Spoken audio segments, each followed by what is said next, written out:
We have a men's mental health crisis. Mental health in the black community is, that's like a issue. How many men do you think die by suicide each day? Have a guess. This rate amongst men is much higher than women. The fact that 76% of all suicides are male. You know what I'm saying? So like, it's a big issue that's not touched, and that's kind of just sitting there, and people damn near afraid to talk about it and all type of shit. But I feel like us as artists, we do have an outlet to speak on shit like that and create awareness and change shit like that. But I feel like it only do it when the time is right. If it's in your heart to speak about things like that, I believe that God be putting shit in people's hearts to speak about. So if it's in your heart to speak about it, then by all means.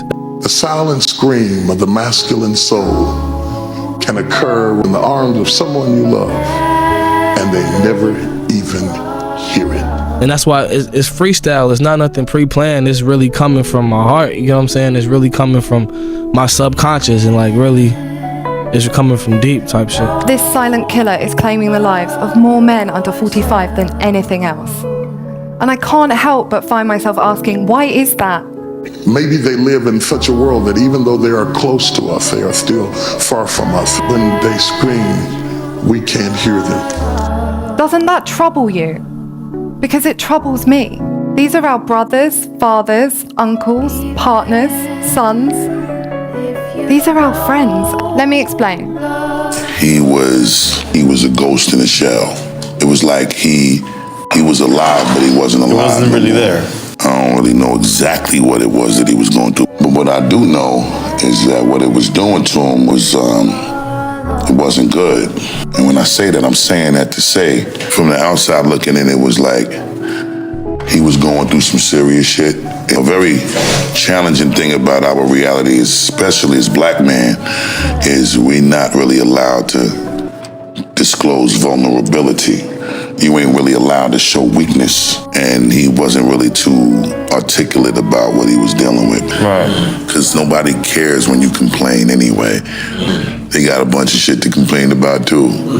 I want to know if I tell you what it was really like to grow up in my house. You can't let another nigga know when you in a fucked up situation, because that man might use that information against you. Will you, in a fit of anger, turn on me and use what I told you in a moment of weakness against me? Because if you do that, you're telling me that I cannot trust you. So even when you really need help, reaching out to somebody for it was scary to do. I want to know, if I tell you my secrets, will you respect me in the morning? Can you imagine what that was like for a man that was responsible for making sure that we had all the help we needed when we needed it? He had to manage our lives. Who could he call to help him manage his? We say nothing because you couldn't handle it. And maybe you could, but we don't know for sure. And maybe when we tried you didn't know it was a test, and you could flunk our test and never know it was a test. And you teach me to shut up. It's a very scary place to be in. And then he died. You know how that made me feel? I'm not gonna lie.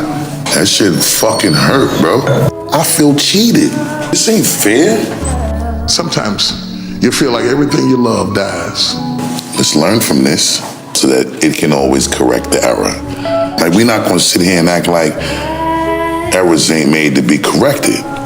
Positive education always corrects errors. That's the acronym of PEACE. Peace is the absence of confusion. Let's not confuse the situation any further. Now let's correct the fucking error. I'm not faking happiness for anybody. If I'm not currently living the life that I desire to fulfill, I refuse to hide behind a photo filter in an attempt to create a facade so that I can gain the validating opinion of strangers. Why fake like you're happy when happiness can be a reality? The biggest periods of transformation in my life is when everything was going wrong. That's when the amazing things happen in my life. When you believe in something, you give it power. When I felt at my lowest and I achieved the most I've ever achieved in my life, the reason I was capable of doing that is because I didn't believe in the paradigm of being a depressed person. True happiness is absolutely a possibility, but it's our own responsibility to put in the work to ensure that we come to that place of consciousness. But if you keep trying to hide behind the photo filter, you'll find out that fake happiness is gone in a flash. That feeling is not something I wish anyone ever has to experience. I think there are some hard questions we need to ask. Most of the counsel women have gotten about men have been from other women. That's low key damn near trying to avoid what's been going on for forever. When a woman talks about trust, she's talking about infidelity.